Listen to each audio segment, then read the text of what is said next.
السلام عليكم dear friends kusoo dhawaada English with Najab maanta waxaan baranaynaa su'aaliyo jawaabo ku saabsan waxaad jooga ama persona da channel ku cusub tahay subscribe sayna taabo don't forget to like lagtahay naga ilaawin let's start what are you doing maxaad qabanaysaa ama maxaad sameynaysaa what are you doing maxaad qabanaysaa ama maxaad sameynaysaa yani hadda maxaad qabanaysaa tusaale ahaan I'm reading a book waxaan akhriyayaa book. Where is Ali going? Ali xaguu u socdaa? Ali xaguu tagayaa? Where is Ali going? Ali xaguu tagayaa ama xaguu u socdaa? He is going to school. Wuxuu u socdaa iskuulka ama wuxuu tagayaa iskuulka. Where is Ali going? Ali xaguu u socdaa? What is your dad doing? Muxuu aabaha qabanayaa? What is your dad doing? Muxuu aabaha qabanayaa? He is fixing his car. Wuxuu hagaajinayaa ama sameynayaa gaarigiisii. He is fixing his car. Wuxuu sameynayaa gaarigiisii. Yani hadduu sameynayaa. Where are you living? xagaad ku nooshahay yani hadda xagaad joogtaa weeyaan. Where are you living? xagaad ku nooshahay. I am living in Hargeysa. waxaan ku noolahay ama aan joogaa Hargeysa. I am living in Hargeysa. Hargeysa ku noolahay. Okay. Where are you living? xagaad ku nooshahay. I am living in Hargeysa. Hargeysa ku noolahay. Why are you laughing? maxaad ku qoslaysaa? Laugh waa qosolka. Why are you laughing? maxaad ku qoslaysaa? Why are you laughing? maxaad ku qoslaysaa? Okay. markuu ficilku yahay yani present continuous ama waxa deer taagan ficilka waxa lagu darayaa ing-san hore u soo baranay tusaale ahaan read reading laugh laughing. Okay. Because I am happy maxaa yeelay waan faraxsanahay. Why is the baby crying? muxuu ilmaha looyaa cry waa oohinta. Why is the baby crying? ilmaha muxuu looyaa ama sabab ma weeye markaad aragtay ilmaha ooyay daransa. Hey, why is the baby crying? muxuu ilmaha looyaa. He is feeling hungry u gaajoonaya. He is feeling hungry u gaajoonaya. Hungry wax weeye gaajada. Okay. Why is the baby sabab ilmaha yari crying crying he is feeling hungry. Who is doing work with you? yaa kula shaqeynaya. Who is doing work with you? yaa kula shaqeynaya ama yaa shaqada kula qabanaya. waxaad oran kartaa tusaale ahaan Amina is working with me. Amina ila shaqeynaysa. Ali is working with me. Ali baa ila shaqeynaya qofka kula shaqeynaya sheegaysa ama shaqada kula qabanaya. Who is working with you? yaa kula shaqeynaya. Amina is working with me. Amina ila shaqeynaysa. Okay ama shaqada ila qabanaysa. What food are you eating? cunto noocee ama sidee ayaad cunaysaa? What food are you eating? cunto sidee baad cunaysaa? Okay. I am eating rice and chicken. waxaan cunayaa bariis iyo chicken. Okay. Who is calling you? yaa ku soo wacaya. Who is calling you? yaa ku soo wacaya. My mom calling me. hooyo ay soo wacaysa. Who is calling you? yaa ku soo wacaya. My mom calling me. hooyaday baa soo wacaysa. Are they traveling to Mogadishu? ma waxay u safrayaan Muqdisho ama ma waxay u socdaalayaan Muqdisho. Okay. marka hadal caadi ah tahay tusaale ahaan waxay noqonaysaa they are traveling to Mogadishu waxay u safrayaan Muqdisho. su'aal markay noqoto waxa la soo horeysiinaya arta misla fahnay waliba waa markay pluralka tahay pluralka waxa weeyaan they you we. Okay. waxa soo horeynaysa are they you we waxay noqonaysaa are baa soo horeynaysa ma fahanteen are they are we are you saasay ku noqonaysaa su'aal. Are you traveling? miyaad safraysaa weeyaan adigu miyaad safraysaa. Okay. Are they traveling? ayagu miyay safrayaan. Are we traveling? inagu miyaynu safrayna. Okay. taas waxa weeyaan markay tahay pluralka. Okay. let me give you another example. aan ku siiyo tusaale ku saabsan waliba singularka. tusaale ahaan waxaad oranaysaa she is traveling to Mogadishu. ayadu waxay u safraysaa Mogadishu. waxaanu ka dhiganaa su'aal.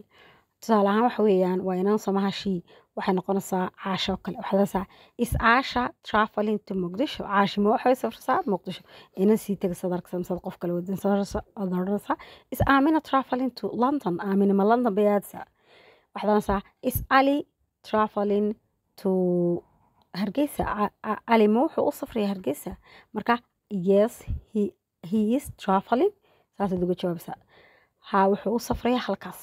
No, he's not traveling. maya uma safrayo. Are they traveling to Mogadishu? ma waxay u safrayaan Mogadisho? Yes, they are traveling to Mogadishu. ha waxay u safrayaan Mogadisho. Is it raining outside? banaanka mar walba ka da'aya. Is it raining outside? banaanka mar walba ka da'aya. Outside waxa weeye waa banaanka ama waa dibadda. Okay. Rainna waa roobka. Okay.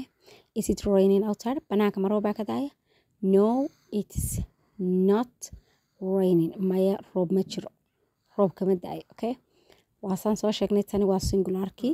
it is markay tahay markay hadal caadi tahay ista halka su'aasha la soo horeysiinayo hadal caadi markay taana it baa horeysa. Okay.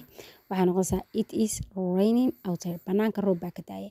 su'aal marka noqoto waxa la soo horeysiinayaa ista maadaama ay singular tahay is qaadato ista soo horeysiinaysa waxaad oranaysaa is it raining ma roob baa ka daaya banaan is it raining outside banaanka ma roob baa ka daaya yes it is raining haa roob baa ka daaya aan si negative uga jawaabno no it's not raining maya roob kama daayo okay waxaan maleynaa intaan isla fahnay when is she coming goorma imaanaysaa tusaale ahaan waxaad oran kartaa when is Layla coming goorma Layla imaanaysaa when is your mom coming goorma hooyada imaanaysaa when is your dad coming goorma aabaha imanaya when is your grandma coming goorma ayeedaa imaanaysaa marka waqti baa lagu weydiiyey goormo qofkaas imanaya waxaad ku jawaabaysaa waqtigii baad ka jawaabaysaa tusaale ahaan she is coming at 7 am waxay imaanaysaa 7 aroornimo ama 7 subaxnimo tusaale ahaan he is reading isagu waa akhriyayaa she is reading ayadu way akhrisaa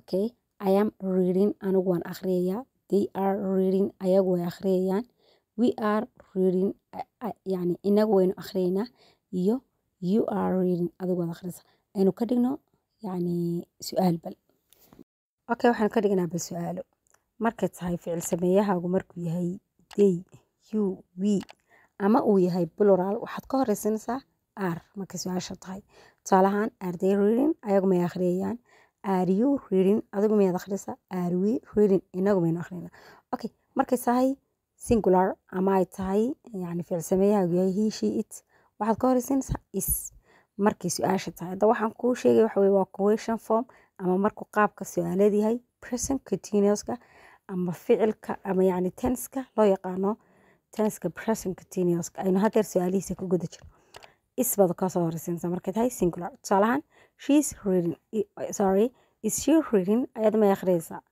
is he reading isagu miyuu akhriyaya is a computer reading computerka miyuu akhriyaya okay markay tahay ay sida anigoo kale ay wax weeye aniga okay markaad su'aal ka dhigaysa waxaad ka horeysanaysaa waxaad oranaysaa am I reading anigu miyaan akhriyaya am I reading anigu miyaan akhriyaya okay intaas waxa weeyaan question form ama qaabkiisa ay su'aalaha ugu imaanaya okay waxaynu sheegaynaa waynu ka jawaabaynaa kale waxa la guuriyo kale are you reading a book ma book baad akhriyaysaa waxdaasa haddii aanad akhriyo waxdaasa no I am not reading a book ma akhriyayo book yes haddii aad akhriyaysaa waxdaasa yes I am reading a book waxaan akhriyayaa haa waxaan akhriyayaa book intaasina waxa weeyaan in yaroo ka daba taga kale hore in badan waanu soo qaadanay present continuous don't forget to like waan idiin sheegay grammarka aad buu muhiim u yahay waana waxa kaa caawinaya luqadaada aad baa mahadsantihiin laagtahay naga ilaawin haddaad nagu cusub tahay noo subscribe gare asxaabtaada la wadaag salaamu calaykum